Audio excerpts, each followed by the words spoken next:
If you want to be able to cook from scratch anytime, you have to be prepared for it, and that means having the right ingredients on hand. Of course, you then still have to put in a little bit of work, but if you have to visit the grocery store every time you want to cook something, your chances of having a homemade meal drop very low. In this video, I'll go through the staples in my pantry that make it so much easier for me to put food on the table for my family. Now, of course, I'm not saying that you need to have these exact items as well.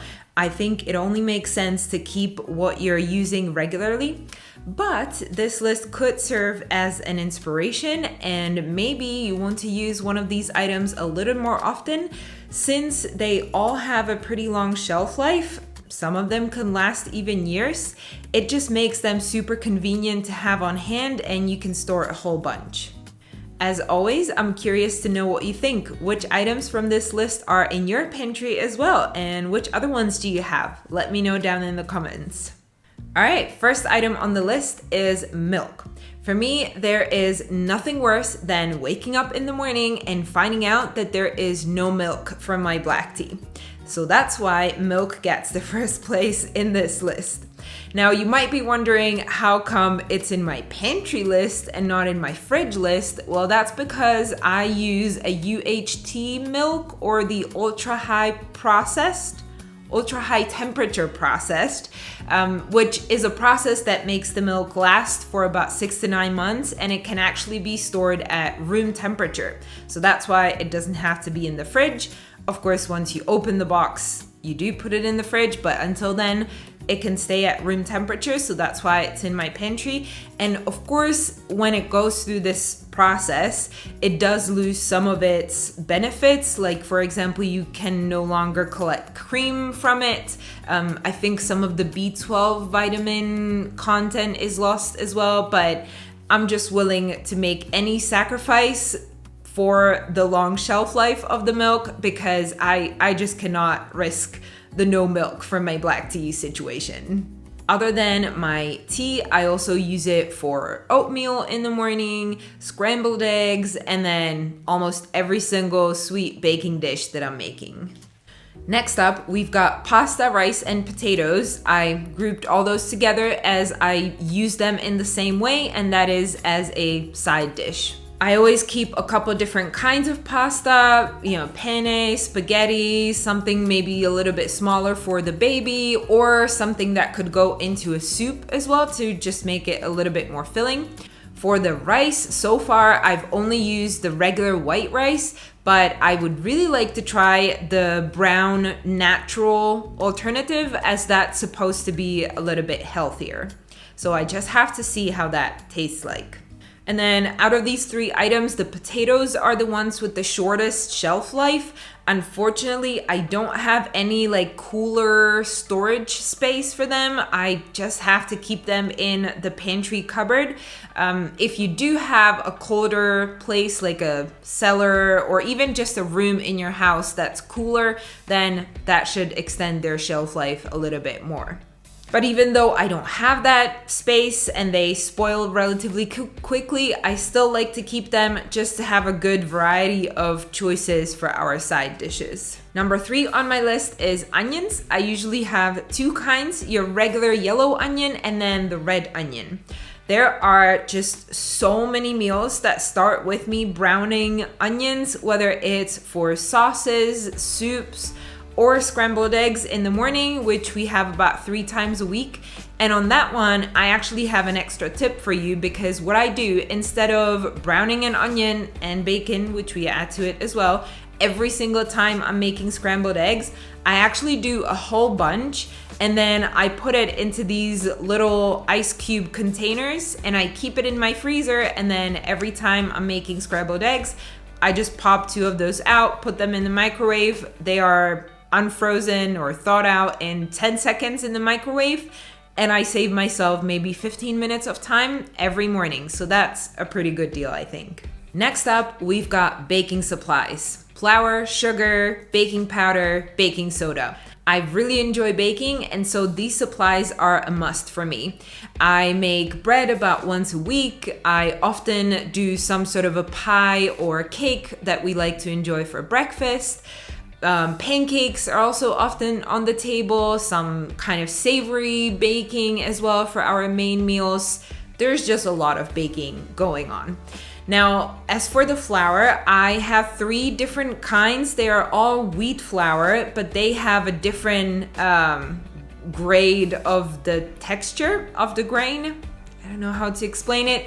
I have one kind that's very coarsely milled or very coarse, then one that's like semi-coarse, and then one which is very smooth. And I think that last one is the one that's the most comparable to like an all-purpose flour that a lot of other countries have. I'm not really sure how it is in other countries when it comes to the types of flour, but these are just the ones that we commonly have here in the Czech Republic. Same thing with the sugar. I have a couple different kinds, brown sugar and then white sugar in both crystals and powder, and then like a super powdery one for some special baking supplies. And I guess you could include honey in this category as well. Number 5 on the list is oil. The one I use these days is cold pressed rapeseed oil. I believe in the US and Canada this is called canola oil. Now don't confuse cold pressed rapeseed oil with the much less healthier refined rapeseed oil. They are 2 very different things, at least when it comes to the nutrition. For me, the main reason I like to use this oil is because it has no taste.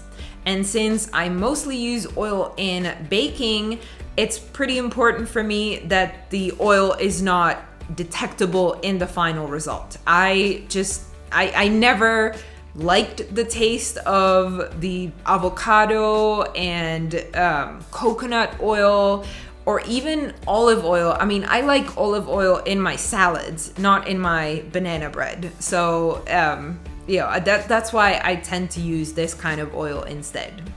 And one other point, rapeseed oil has a very high smoke point. That means that you can use it at very high temperatures. So like when you're using it for frying, for example. The other case where I use it very often is with pancakes. So there I don't have to worry about the oil going bad as a result of the high temperature. Next item or items on my list are tomatoes in all shapes and forms. I like to keep canned diced tomatoes, tomato paste, ketchup, and also sun-dried tomatoes. All of these go into all sorts of different sauces. Bolognese sauce is definitely my favorite, but there are also lots of Czech, very traditional recipes that use tomato paste and tomato products. Now, I just looked up the expiration date on my canned diced tomatoes, and it's December 2026. That's 2.5 years from now. So I can stock up on them as much as I want, and there's just no way that they're going bad before I get to use them in my cooking. Number 7 is oats. I've already mentioned that we have oatmeal in the morning, so that's of course what we use those oats for.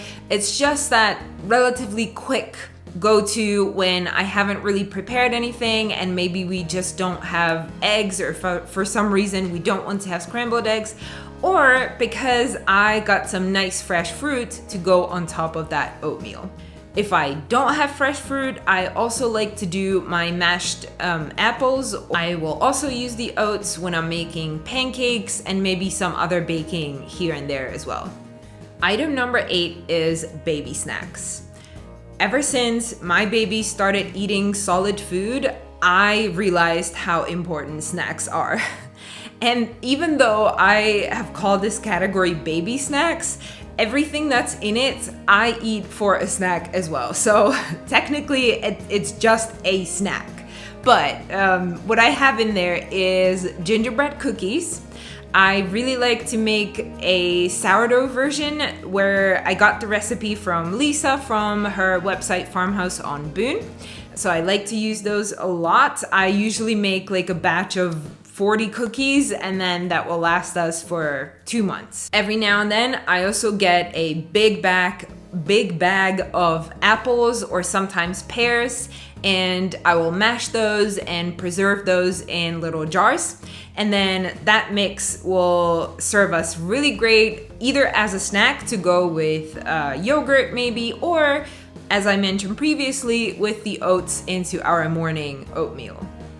And of course, we have like regular store-bought baby targeted snacks.